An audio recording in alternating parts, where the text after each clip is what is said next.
आदरणीय साध संगत जी, प्यार से कहना धन निरंकार जी। आशा करती हूँ सदगुरु माता जी की कृपा से आप सभी स्वस्थ होंगे, अच्छे होंगे।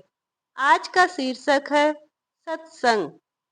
प्रत्येक व्यक्ति सुख चाहता है, शांति चाहता है। सुख शांति पाने के लिए ही वह दिन रात परिश्रम करता है, यह जानते हुए भी कि जिन सांसारिक पदार्थों को वह सुख का साधन समझता है वे न केवल क्षणिक हैं बल्कि दुखदायी भी हैं। फिर भी वह इनके पीछे भागता रहता है। विडंबना यह है कि यदि व्यक्ति को यह कहा जाए कि सुख और शांति के लिए तुम्हें सच्चिदानंद को पाना चाहिए, भद्र पुरुषों की संगत करनी चाहिए, सत्संग में कुछ समय गुजारना चाहिए ताकि तुम भौतिकवाद से कुछ देर मुक्त रह सको, तो यह सुनकर वह तत्क्षण यह उत्तर देगा कि मेरे पास समय ही कहाँ है।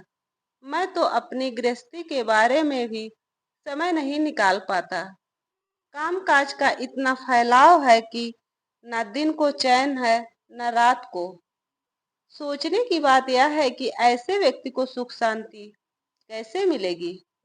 यह तो ऐसी बात है कि कोई रोगी अपने रोग से बुरी तरह पीड़ित हो और हम उसे कहें कि डॉक्टर के पास चलो, अस्पताल चलो, तुम्हारी पीड़ा दूर हो जाएगी, परंतु वह कहे कि मैं अस्पताल या डॉक्टर के पास कैसे जाऊं, इस पीड़ा से मेरी जान निकल रही है, यह थोड़ी ठीक हो तभी जा सकता हूँ।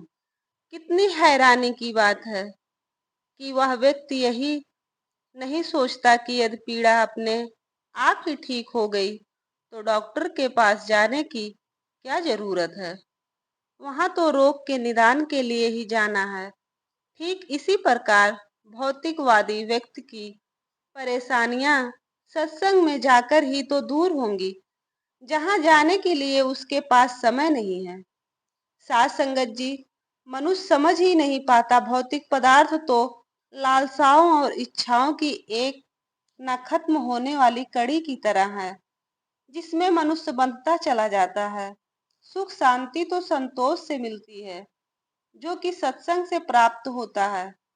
महात्माओं ने इसीलिए हमें यह समझाने की कोशिश की है कि प्रकृति में तो हर पदार्थ बिखरा हुआ है और तुम्हारे भोग के लिए बना है। योग्य विधि से इनका भोग करने में इच्छाओं की पूर्ति है, संचय करने से नहीं। यही सिद्धांत संतोष की कुंजी है। जो कुछ समय पास है उसका विधिवत उपभोग करो, जो कुछ नहीं उसके लिए चिंता मत करो। इच्छाओं का दमन भी ठीक नहीं होता, परंतु इच्छाओं की पूर्ति में सुख की आशा करना भी भूल है।